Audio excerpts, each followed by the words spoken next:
Well, good afternoon. We're delighted you're here joining us today for the March Acton Lecture Series with a very fascinating topic. And today's lecture is by Trevor Sutton, who is the senior pastor at St. Luke Lutheran Church in Lansing, Michigan. Sutton has written several books, including Redeeming Technology, co-authored with Dr. Brian Smith, that we have for sale in the back, as well as a book, Authentic Christianity, co-authored with Gene Edward Veith. He teaches, writes, and speaks frequently about technology and the church in a digital age. It was just 2 years ago I became acquainted with Dr. Sutton. I was doing a review for this very book in our Religion and Liberty magazine. And I was writing the review, got to know him, found out he was pretty close, and I've really developed a strong friendship with him. I really enjoyed Trevor, his mind. He's a pastor, he's a practitioner, but also has a PhD in this topic and is very well versed in thinking through the theological categories that can help us understand AI and church in a digital age. So please give a warm Acton welcome to Reverend Dr. Trevor Sutton.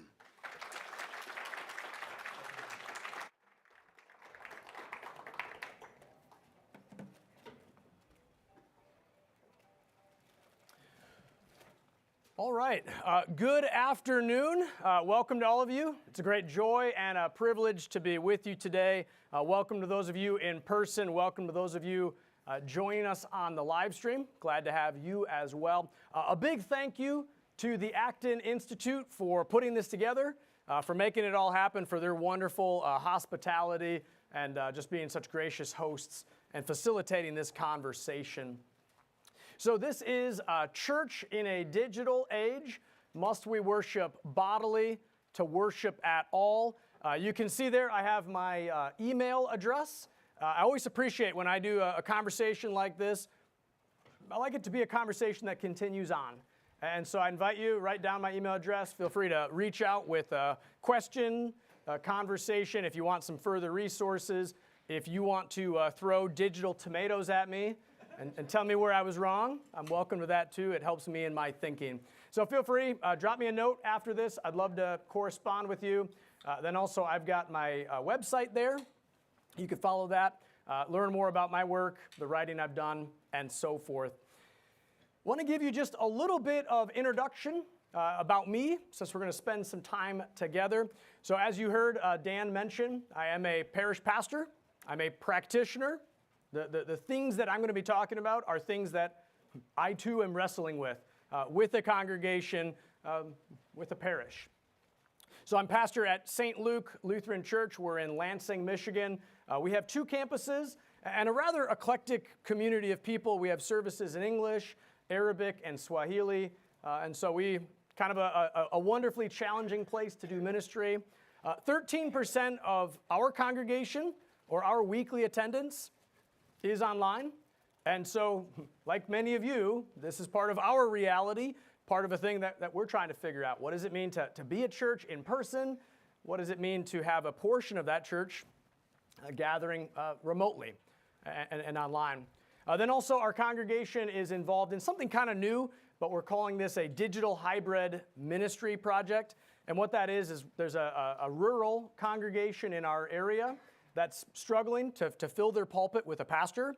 And we've come up with a way to alternate between in-person pastors and a video sermon and trying different ways to extend the preaching and ministry of the church digitally. So I'm coming from this as a practitioner, also coming from this as an academic and a professor. And so I've taught many different digital ecclesiology courses at universities in North America and conferences.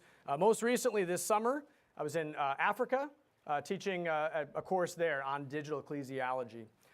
So I'm coming at this also as a nerd and one who has geeked out about this for quite some time now. Then also, as you heard, an author of the book Redeeming Technology through Concordia Publishing House. And then also have a forthcoming book, co-authoring again with Dr. Gene Veith. That's on technology and vocation. And that's under contract with Lexham Press. So that's a little background about me. what I want to do is this. I want to begin our conversation today with some examples of what we're talking about. And these are examples, these are actual concrete examples of church in a digital age. Digital ecclesiology is kind of the $10 word for that. But these come from my own experience, from my own inbox. All right? So, what I have here is some examples of what we're talking about. And I've taken out some of the revealing information of who's saying this, but here's an example. Hi, Pastor Sutton. This is so-and-so. We spoke last week via Facebook after the Maundy Thursday virtual live stream service. He goes on to say, we talked about setting up a Zoom conversation so that they could learn more about the church. This correspondence was right at the height of the pandemic, but as you can notice, somebody sending a message via Facebook Messenger after having watched a live stream service saying, hey, can we set up a video conversation? Clearly examples of the church in a digital age. Here's another one. Pastor Sutton, I somewhat recently moved to the Lansing area. Talks about how he and his wife have been checking out local churches.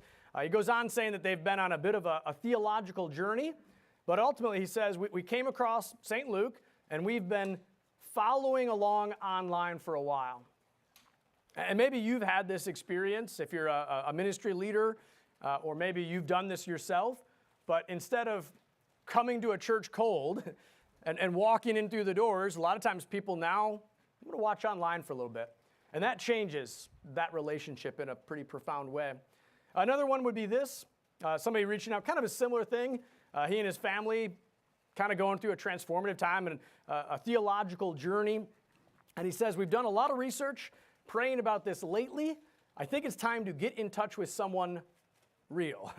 And what he had been doing was listening to podcasts, watching YouTube videos on this theological journey, and then saying, now I'm going to reach out to a local congregation, a local person, to continue this conversation this way.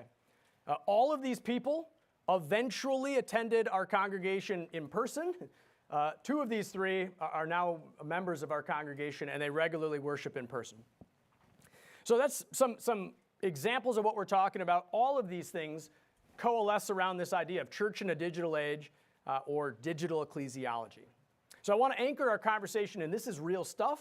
I'm going to assume these are real questions you have. These are real questions I have. Next, I want to give you some statistics, some stats on this. So that's some kind of qualitative information. Here's some quantitative information. This comes from the Hartford Institute. The Hartford Institute's done some really great work during the pandemic to kind of anchor some of what's been going on in some data. And here's what they have found is just a dizzying influx of new technologies in the life of the church, namely online worship. And that's what we're looking at here with this data, would be hybrid worship services. So you can see in 2015, 18% of congregations were engaged in a hybrid worship practice, kind of a fringe thing and not very common in churches.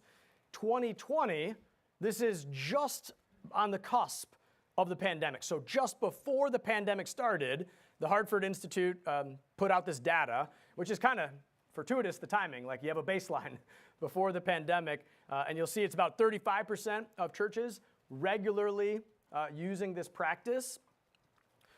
2021, a year later, 80% of congregations involved in some sort of hybrid worship service on a regular basis. 80%, so a very rapid rise in adopting this practice. And then you see most recently, they just came out with this data, February 2024, so last month.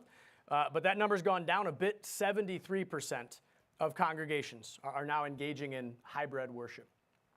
And I would suggest to you that we're starting to see these numbers kind of find a balance and steady out because the Hartford Institute's also found that the vast majority of congregations plan to continue utilizing online worship. So 80% of the folks that they interviewed in their study, 80% said 5 years from now, we're going to keep doing this. We have every plan and intention of continuing hybrid worship. 17% unsure. Only 3% said, no, we plan to discontinue this practice. So there's a good reason to believe it's around for a while. And then one last piece of data that I'd like to share with you. There seems to be some difference in this practice across traditions. And so based on one's tradition, there seems to be a difference in how they adopt this practice or not.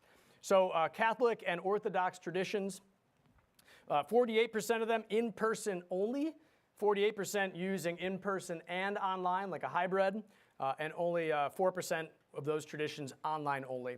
If you move over to evangelical traditions and evangelical churches, 75% having a hybrid worship service, so the vast majority, only 24% doing in-person only, and 1% online only.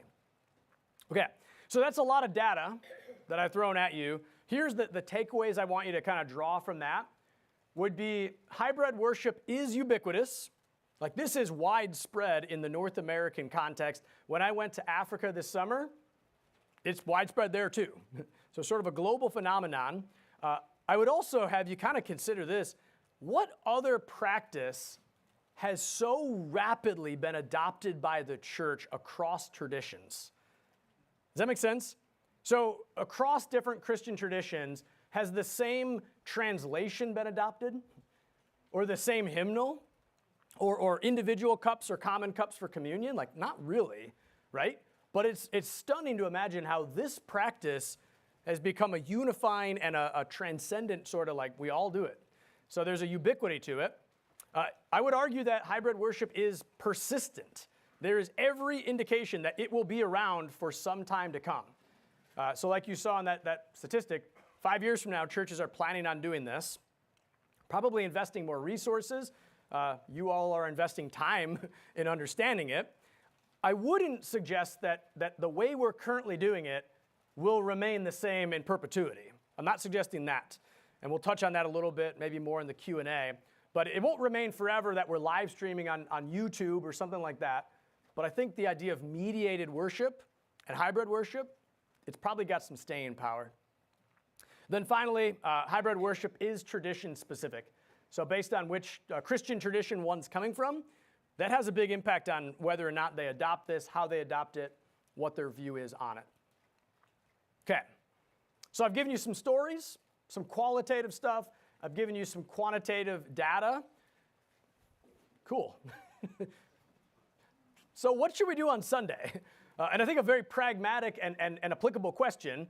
Whenever I give a talk like this, I don't want to just stay in the clouds, but I'd like to give you something practical, something utilitarian that you can walk away with and say, now I'm a little bit more equipped to do something with this in my own context. And I think this question, what should we do on Sunday, it is a question that has cachet for two different groups of people. Ministry practitioners and congregations, so church leaders, elders, leaders in the church that are not clergy. I think this has importance for people in the pews, churches as a whole. This is a report when pastors put on the tech hat, and they found in this report that a major theme among church leaders is how to balance in-person and live stream services. In that report, one church pastor identified this is the greatest challenge of the church in his time and situation. So the church is asking this. Academics and scholars are asking this question. So digital ecclesiology scholars, that's the field where I work in. This is Heidi Campbell and John Dyer in a book they wrote. They said, little in-depth reflection that focuses on the theological concerns has been done to date. So this is a gap for the academy like it is a gap for the church and practitioners. Okay, so what should we do on Sunday? I'm going to burst your bubble kind of right on the start here. I'm not going to answer that question exactly for you because I don't think I can exactly answer that question for you. Because I'm going to recognize that many of you coming here today, those of you in the live stream, you're coming from very different ecclesiologies. And you come from different Christian traditions, and that has a big influence on how we answer this question. So I'm not going to answer that question for you according to my ecclesiology, my philosophy of technology and all that. I'm not going to answer that way. What I want to give you is this. I want to give you the tools and a framework so that you can be better equipped to answer this in your own context. So that's what you'll get, the tools to answer the question. And here's the simplest way that I can give you what we're going to talk about. So this is kind of my framework for understanding. If you want to jot that down on a piece of paper, if you want to snap a picture of that, it might be handy for you. This is my PhD dissertation in its writing on a napkin kind of form. That's what this is, the distillation of all that. This seesaw, this teeter-totter. When I was in South Africa, my students called this a verplank. A verplank is a wobbly plank. Wobbly plank. So here's your wobbly plank that I think will help you. But you'll see here, there's a fulcrum, a base. That fulcrum is theology, or your theological foundations. We'll talk more about that. And then you have the more dynamic things. Those dynamic things being the tools and the habits that we engage as we use those tools and deploy those tools. And the tools and habits, those are a bit more dynamic. They change rather rapidly, but your theological confession, your foundations, your ecclesiology, that's a bit more static. Okay, and so this fulcrum and these moving parts. We could add some texture to this, and we could say this. This is kind of riffing on a quote by John Culkin. Maybe you've heard that quote before. He was a student of Marshall McLuhan or a colleague of Marshall McLuhan. But he says, we shape our tools, and our tools shape us. So this idea that we need to attend to the tools that we create and deploy, but then we need to attend to the fact that the tools we use have a formative influence on us and the way that we see the world, practice as a church, things like that. So we shape our tools shape us, and then putting this on the foundation of, again, that ecclesiology, or the life and what constitutes the church. One last one, if you want to geek out with me. This is the most complicated depiction of this, and this is more or less what I used specifically in my doctoral work. But again, you see theological foundations, and this idea of going a little deeper into that, you can think of what is the esse of the church, or the essence of the church, the essence of what it means to be church, and what is then the bene esse, or the benefit, what benefits the life of the church. We'll unpack that in a bit. And then you see habitual use and technological tools on those sides. We'll talk more about that. And then what should we do with online worship? That's like the nexus of the whole thing.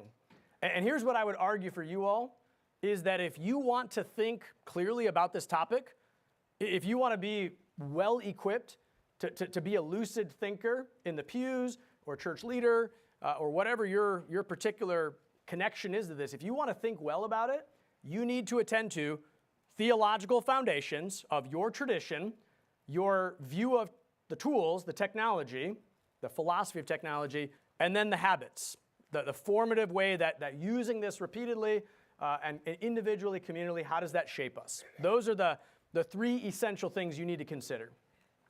And that's what we're going to kind of dive into and consider. Okay, so jumping in then, looking at that fulcrum.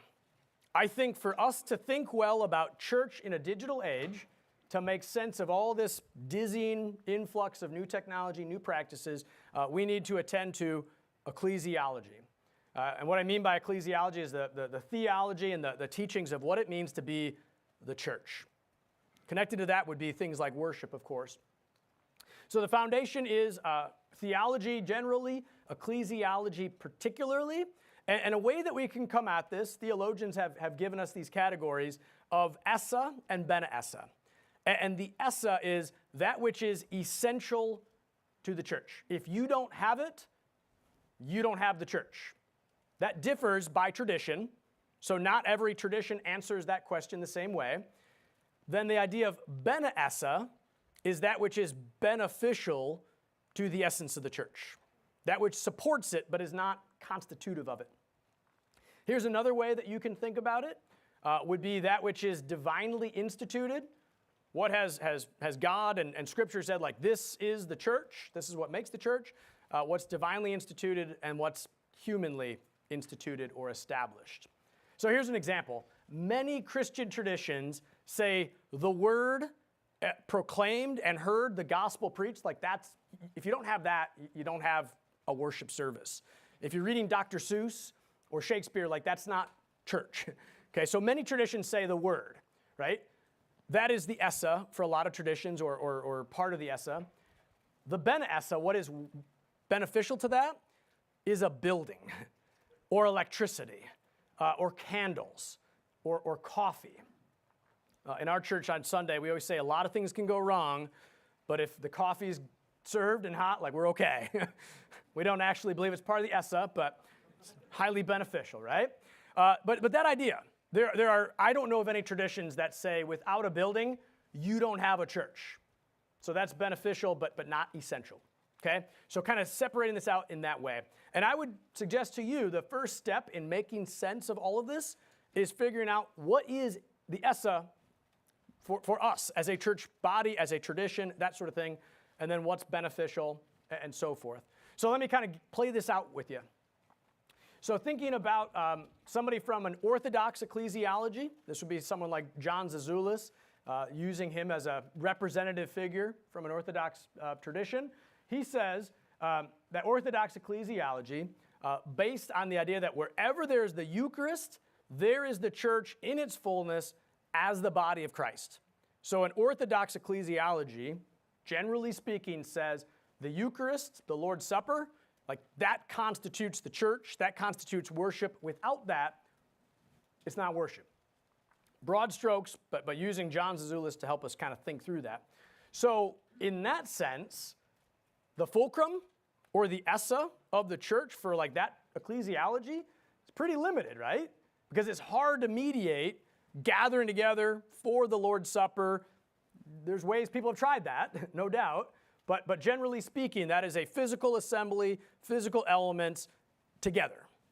Okay? So here's an example of an essa that is not really conducive to online worship. On the other side of that, we can look at someone like John Webster. He would be kind of representative of an evangelical ecclesiology or tradition. And he would say something like this: the church assembles around the revelatory self-presence of God in Christ through the Spirit, born to the communion of saints by the writings of the apostles or prophets and apostles. And a big emphasis would be the word, writings. So where the word is in an evangelical ecclesiology, like you got the church. They're a community of the word is a language that John Webster uses. So in that sense, you could really say that's a pretty robust essa to be mediated through digital media, because digital media is really good at taking words, taking sound and language, and communicating that in broad ways. One last one for you. This comes from my own tradition, the Lutheran tradition. The Augsburg Confession, Article 7, the church being defined as, the church is the assembly of all believers, among whom the gospel is purely preached, and the holy sacraments are administered according to the gospel. So we call this like a word and sacrament ecclesiology. And it's kind of interesting as Lutherans, I would say that we're maximally confused on all of this. Because we have a word ecclesiology, that the word is constitutive of the church, and we have a sacramental ecclesiology. And that it is the gathering of the sacraments, the administration of the sacraments, that constitutes the church. So we see possibilities, but we see problems and questions with this. And so here's different ways that different fulcrums can be established. What I'm not suggesting is this. I don't want you to hear this, that all Orthodox think this way, all evangelicals think this way, all Lutherans think this way. Nope, not at all. But in broad strokes, what is constitutive of the church changes by tradition, and that provides for a greater or lesser congeniality to online practices. It's more or less easy to do based on your tradition and your ecclesiology. So that's the fulcrum. That's the base. But what about the tools and the habits? And the base doesn't change all that rapidly for a tradition, but I think the tools do, and the habits do. And so by speaking of tools, what I would suggest is for you to think well about this, you need to articulate a philosophy of technology, or what is your view and your understanding of technology and tools. Thinking through that clearly, lucidly, logically, where do you land on it? okay? So there's a subdiscipline within the long history of philosophy. That subdiscipline is philosophy of technology. It's a pretty new subdiscipline, starting with Martin Heidegger. So it's not far less than 100 years old. There's references in classical philosophy to technology. Other people have thought about it, no doubt, but Heidegger's kind of the start of this. Heidegger had a view called the phenomenological view of technology. It was helpful in getting the conversation going, but a lot of later thinkers have said he was missing some pieces and had an incomplete view. So you have a group that came after him. They were called the post-phenomenologists, folks like Don Eide, Peter Paul Verbeek, Shannon Valor. What they said is we really need to pay attention to the actual tools themselves. We can't just talk about technology broadly, like windmills are the same as iPhones, but we need to talk about the particularities of the technology. So these are some later thinkers that came up. One that I'm especially appreciative of, we'll hear about him in a moment, a guy named Albert Borgman, and he proposes some reform strategies, ways that we can engage technology, but put habits around it that maybe decrease the problems with it. And then lastly, one other person that if you're interested in this, you should check out, a guy named Egbert Sherman. He's in the Netherlands. He's unique in that he is coming from a Christian perspective, a theologically informed philosophy of technology. And there are not many people doing that. So he's kind of a lone voice in this field. There's some names. I don't expect that to mean much to everybody. If you're interested, you can follow those threads. Here's what I want you to see. If your view of technology, if your philosophy of technology is such that it is techno-pessimistic, if you have a very low view that technology enslaves us to act in a certain way, it is fraught with problems, things like that, the opportunities for engaging technology for the life of the church, you're probably not going to see much, right? So if you have a view that's like Heidegger or Jacques Ellul, Lewis Mumford, a techno-pessimism, all the habits in the world, all the counterbalances in the world, it's not going to change the problems with the technology, if that's your view. The Amish might be an easy example of this, that to my knowledge, none of them are using online hybrid worship because their view of tools, and especially modern tools, is such that it's really not conducive to that. On the other side, if your philosophy of technology, your view of tools is positive, you have a techno-optimism, then people go whole hog on the newest thing, let's do it. And the habits don't matter all that much because there's really not that many problems with the tools themselves. So this is where you see churches and people exploring metaverse worship, like let's just worship entirely online with a VR headset and not physically gather at all. And I think their view of the tools are good, so let's go do it. Or virtual reality baptisms, that's a thing as well. Okay, so that's one side of it. We've talked about the foundation, your theological foundations. We've talked about philosophy of technology, needing to articulate what's your view of what Scripture says about technology, what are the assumptions you have. That's part of it, attending to the tools themselves. Then the other side would be this, the habits. What practices and habits do we employ in and around these tools?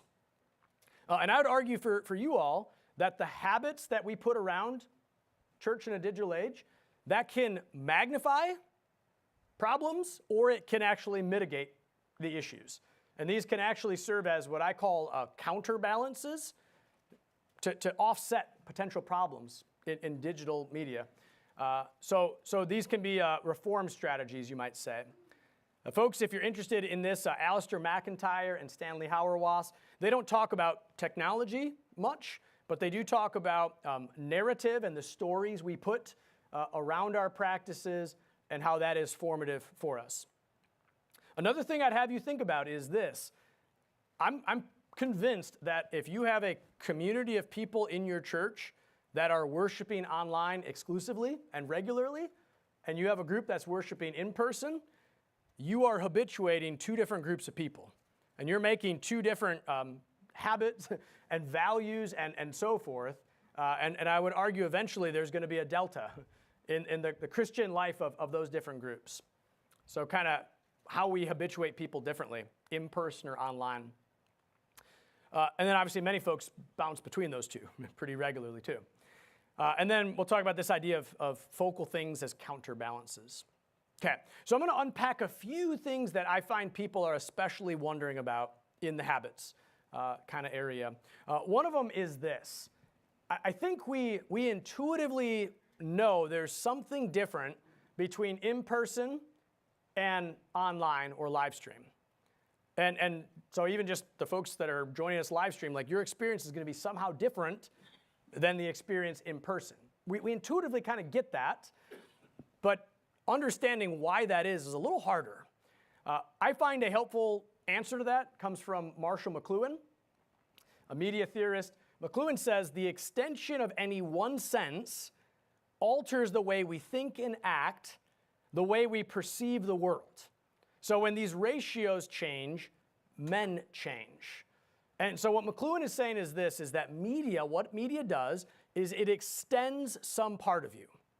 So we have an example here, like those hearing me on live stream, my voice and my image is extended, but not all of me is extended, right? So not my physical body, the tactile and all that. You can't smell me online. But you can see me and hear me, that sort of thing. So an extension.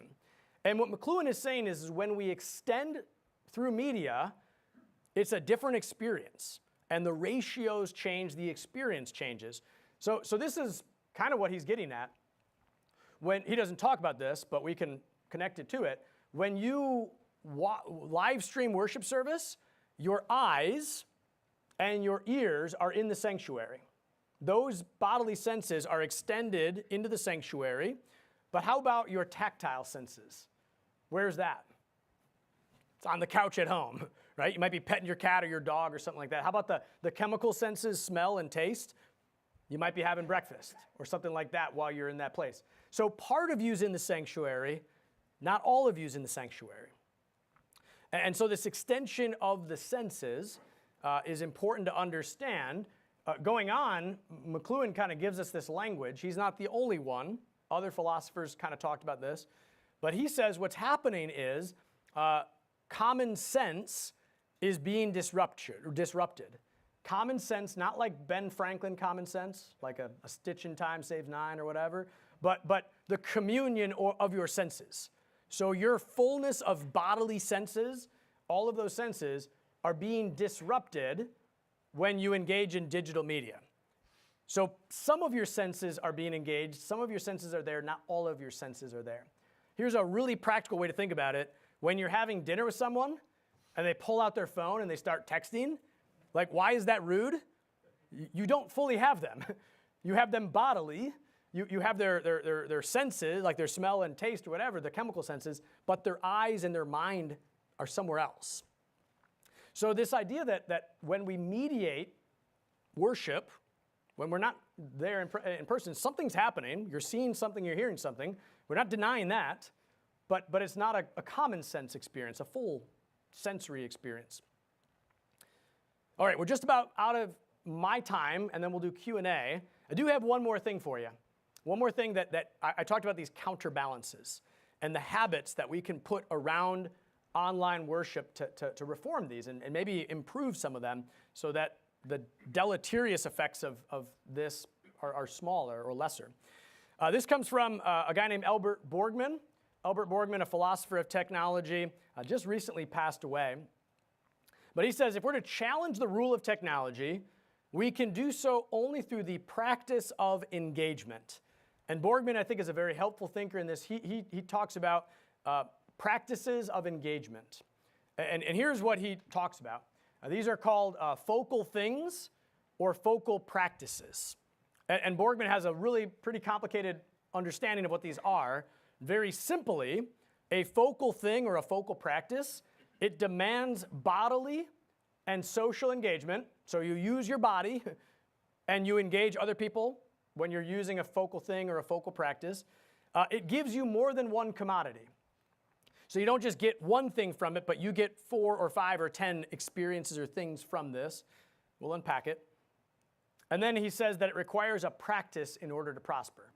You don't start out like very good at it. It takes some time and coaching and training and discipline in some way. So according to Borgman, things like playing a violin or fly fishing or reading aloud and listening to the word read aloud, listening to a lecture, table fellowship, eating a meal together, table culture, or worship, corporate worship. He says all of these things, they take your body, they take social engagement. You get more than one thing from them. So for example, learning to play the violin. You get music from that, but you also get what? The ability to learn how to read music, and you get the dexterity and the discipline of moving your body, controlling your body, perseverance when it's hard. I mean, all these things. So you get multiple things from it. And of course, it requires practice to prosper. I like Borgman because he's a fly fisherman. I'm a fly fisherman. And he says, fly fishing, like you don't start out very good at it. It takes practice. And so here's what I'd have you all consider in our kind of final minutes here.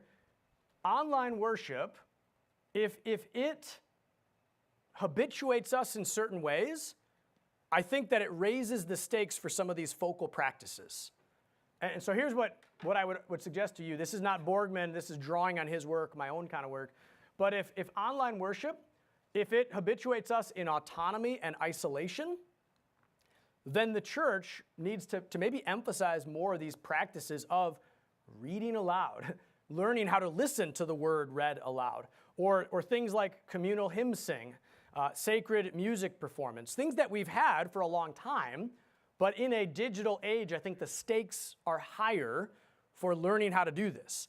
And I'd go even further, not only the stakes higher, but we're worse at it. We're less practiced in it.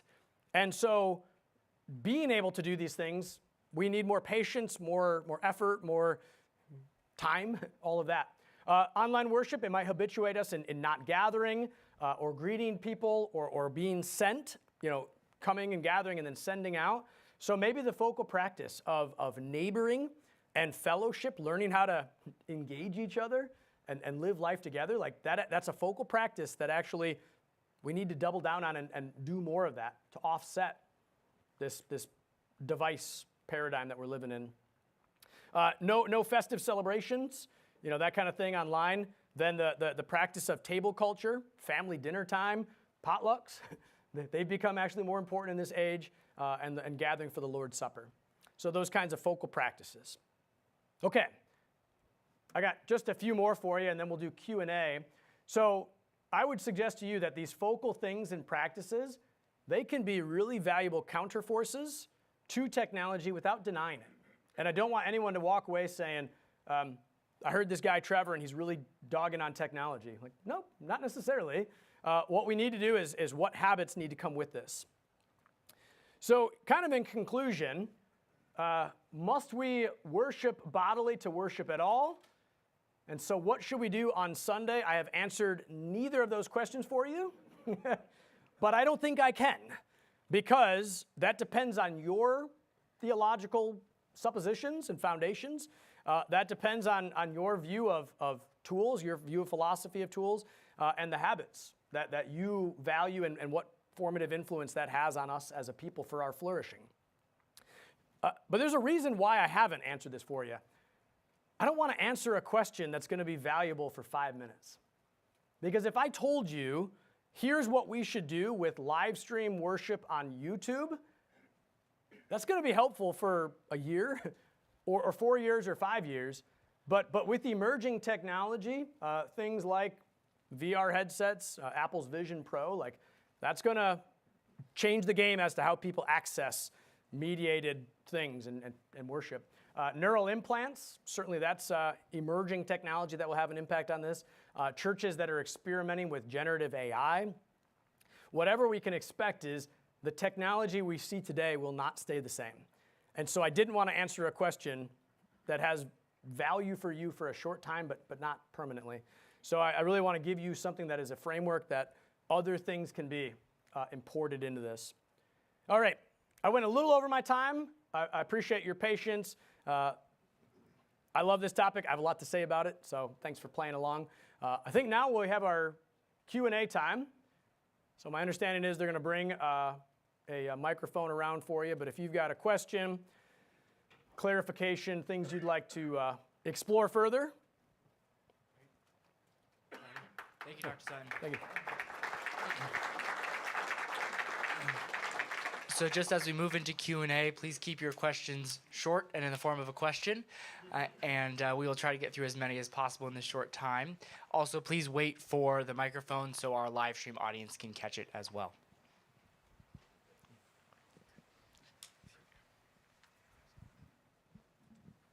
Thank you very much. I'm going to ask you to be a prophet. Where do you see this going in light of generative AI? That's, I think, much closer on the horizon than we think it is.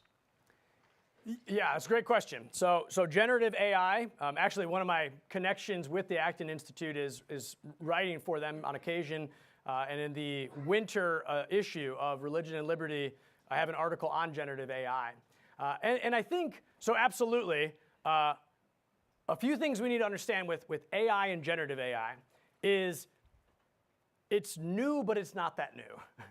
And what I mean by that is kind of this continuity and rupture that AI, I've kind of said this in other places, AI is old enough to be getting social security checks at this point. So AI has been around for quite a while. AI, depending on your definition of computers that are capable of emulating human intelligence, that's been around for a while. So that's a technology that's pretty common, but we see this pretty new thing of generative AI that's predicated on the old stuff, but is suddenly able to scrape content from the internet and human creativity, scrape that, and seemingly generate new things or create new things. Again, they're regurgitated from existing things. So if I'm understanding your question correctly, what will that do to the life of the church? I don't like to play the role of prophet.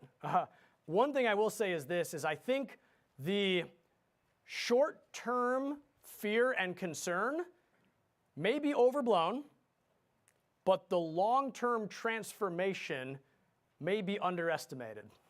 Does that make sense? Short-term fear and all that, we might be like, oh my goodness, this is going to change everything for the church tomorrow. And then we'll get to a year from now and be like, oh, we're still doing what we're doing, right? But if we go out 20, 30, 40 years, the erosion of what is knowable and true and authoritative, I think is really going to be challenging. The other thing is this, and this is the last thing I'll kind of say on it. I think it will have an impact on preaching in the church. And here's what I mean.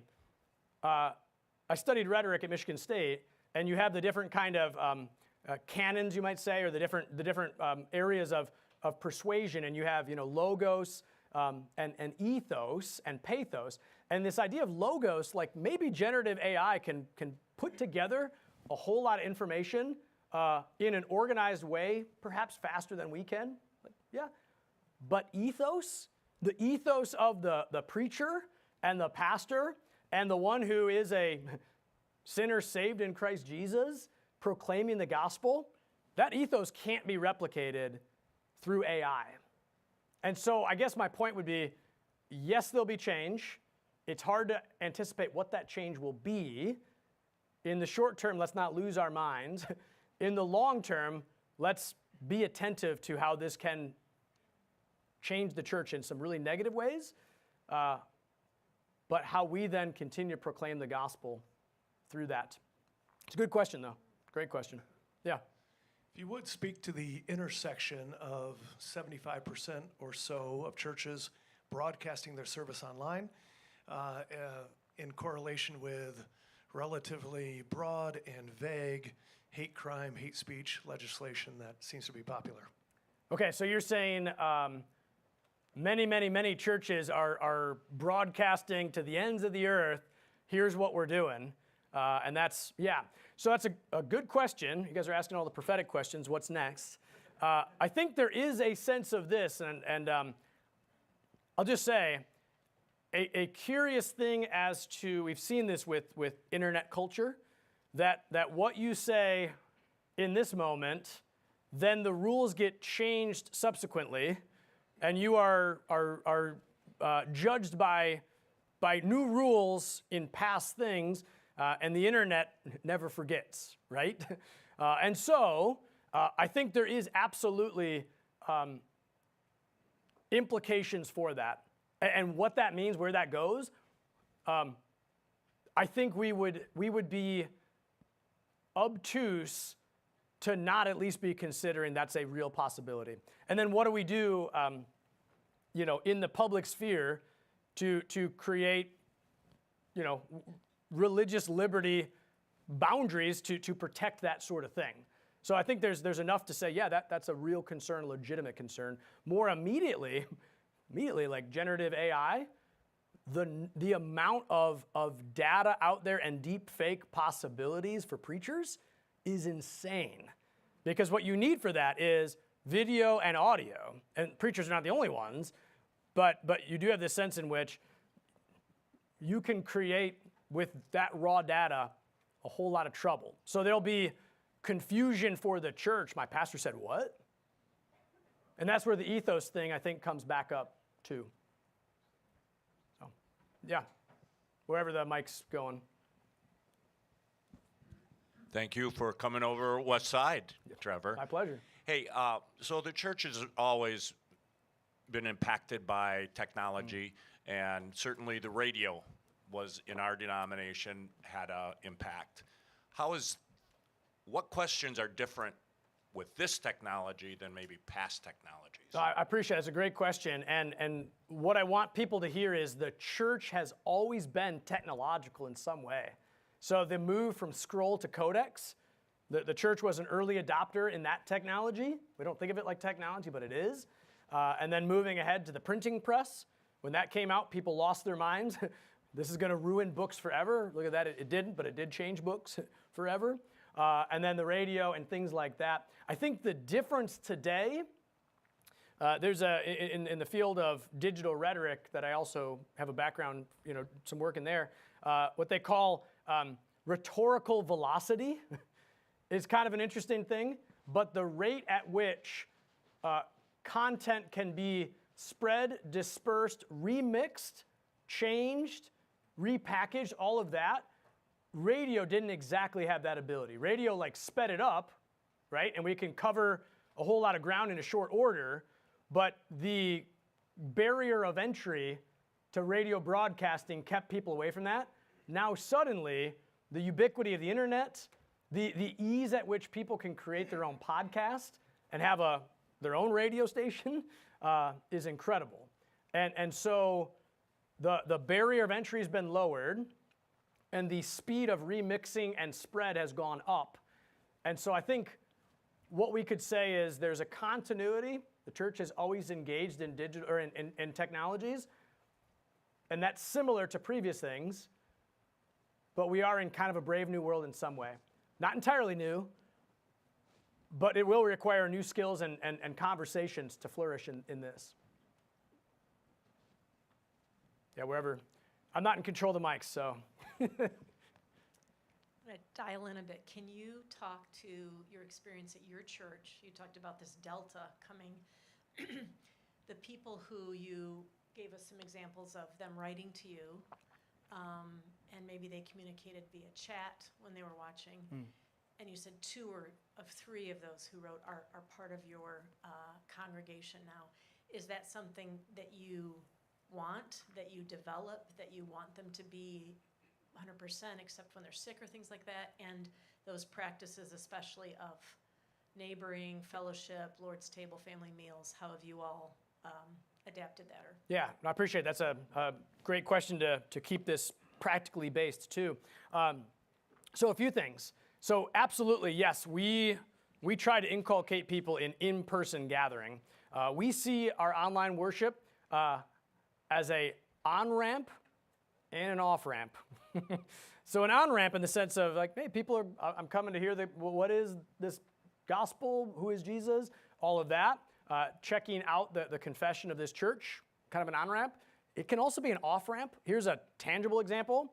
We find, especially with young parents with young children, that it is so much easier to worship online because getting kids dressed and out the door and reasonably behaved in person, like that's pretty tough.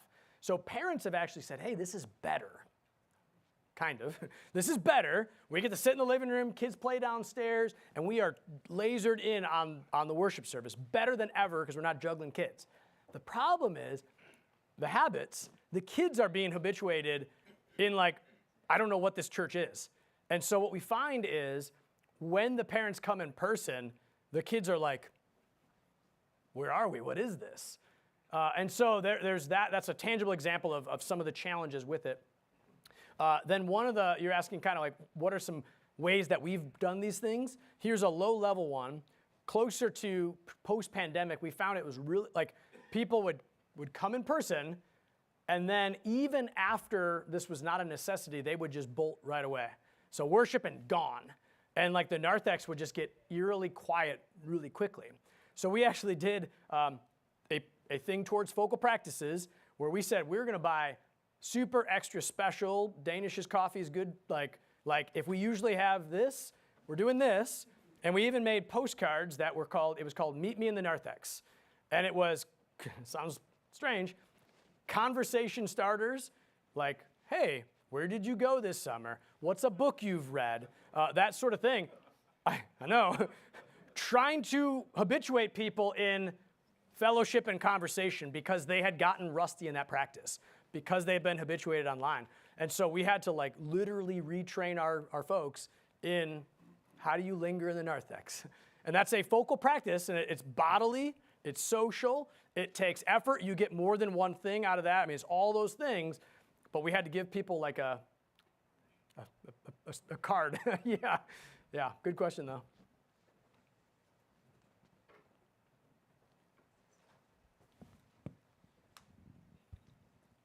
I want to ask a prophetic question. I've gotten enough of those. I'm interested in knowing about church attendance for church, and I know the pandemic makes this complicated, but for churches that have actively used this technology versus churches who have never used this technology. Is there any data to show if there's a difference in percentage of the congregation that is attending in person each Sunday? Not that I'm aware of, but that is that's a great question. I do know a thing, this comes from Barna's research, kind of a curious thing, post-pandemic. So from the pandemic, before that, millennials were amongst a lower attending population compared to baby boomers and Gen X. Post-pandemic, millennials became the highest attending group. And that's actually a thing we saw in our congregation. And so we were kind of befuddled by like, boy, the first group that's really coming back in droves, or after pandemic things saying like we need to find a church in person, it seemed to be millennial worshipers. So I don't know if I'm understanding your question correctly. If you never used online worship, did you see a decrease or an increase in attendance? I would encourage you check out the Hartford Institute's work on this. They have more data than I've shared, more that's maybe immediately relevant to my work. There's some other correlations. It's not just theological orientation. Some of it has to do with worship size and funding. And if you don't have the means to maybe get the technology, that could be a barrier to doing that too. So to reduce it to one single factor, I wouldn't say that. And then what outcomes are there? That sounds like a thread you get to pursue. One last question. How has this affected the financial contributions to your church? Yeah, good question. Kind of with the previous one, I'm not sure I can establish a causation, but a correlation of just during this time period. We had a capital campaign in there too, but our finances post-pandemic are better than they were pre-pandemic. I don't think that that's causation. I don't know if it's even correlation. What we have found is this, and again, I don't think you can attribute it to any one of these things, but we have regained the number of people that went online. That number was significantly higher. Now it's steadied out at about 13% of our people. And what we find, we actually do this. We have a QR code that in our announcements, and we say if you're worshiping online, follow this QR code. It'll take you to an online worship, kind of like you can sign in that way. And what's really neat is we find, I don't have firm data on this, but about 20% of our people online are shut-ins, worshiping from a nursing home, or they're not able to get out. We bring them communion. Another 20% are people traveling. And so we have someone that, will follow that QR code and say, hey, in London for work, joining you here, that kind of thing. Another 20%, this one's kind of, I don't say troubling, but they are people we know that live 2 hours away from our church and just have not found a congregation there. That's not a thing we want to encourage or pursue, that kind of thing. And then the remaining percentage, I don't know who they are. I don't know. Because they don't follow the QR code, so I got no idea. Well, thank you, Dr. Sutton. We really appreciate your lecture.